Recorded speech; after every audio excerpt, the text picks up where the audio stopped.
This is statcounter. It is so simple. Here is your summary. This is the summary for the vessel for the 2 years. I put stats on it when I got here in the fall of 18. We have Google AdSense right here for it, and we have statcounter. So here's the pages. When you do this, go look at the pages. See which pages have had the most views. Sure enough, this beautiful piece that Apollonia did, that's had a lot of page views already. So the reason that you look at the pages is because you fix whatever's wrong on the page where people are not going. So the point of this is so this one here, what is B&H photo? Those 3 views are me and the people who put it up, because there's no way to block out everyone because everybody's working from home.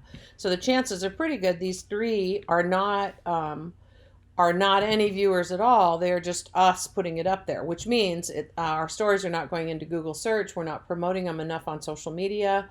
It used to be when Google started, their algorithm worked that when you put a page up, the Google bots came and crawled, and that dumped you into search. Well, the scammers figured that out pretty quickly and forced themselves to the top of the search.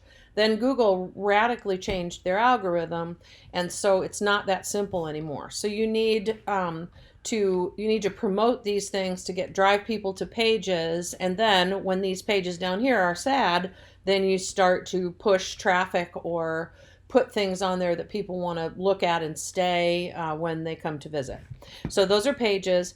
The most important that I feel are visitor paths.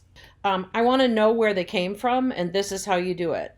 The chances of this being a hacker or a bot server are pretty good. A lot of those are me. This is Jane. That's Jane. CenturyLink Jane, because I know she just got CenturyLink. That's Evelyn. That's creepy, isn't it? Okay. So visitor activity, visitor paths, how did they get there? Page view activity, what did they do while they were in your site? Keyword activity, visitor paths is where you're going to learn the most. So look at that and try to analyze where your classmates were when they came to your site. Download activity, we never use that very much. It would matter if you had things for them to download, if you were tracking, what they took from your site. So many companies, want you to download a PDF and then you sign up and then they bother you in email. Exit link, where were they when they left? Visitor path, this is fun because it's a map. Reports, you also can have more than one website on your statcounter account. I used to have 6. So it doesn't just have to be one, meaning that's why you can have a blog and your website. All right, so just go back to summary again. And this is what our summary looks like daily, a daily summary from Tuesday on. Let me just go back again to look at the yearly, because that's all it will track because we don't pay for it. Pretty good tool for being free. Here is Google Analytics with the same range. This was October. When I got here, we put analytics to work on the website. This is a whole different animal. It's much more complicated. It's much more in depth. Do the same thing. Go to real time, the overview, go down and look at everything that you see here. Oh, a trick. This is a good trick. I enjoyed this. So right now, one person is looking at the site. It's me. I was in there. So I'm going to go close it. I'm going to go reopen it. I reopened it.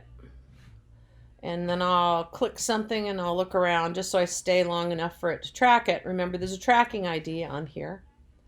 And so when I go back to analytics, 2, I just thought that was an interesting trick. So you can do that yourselves. You can go to your Google Analytics. statcounter doesn't do this quite this fun.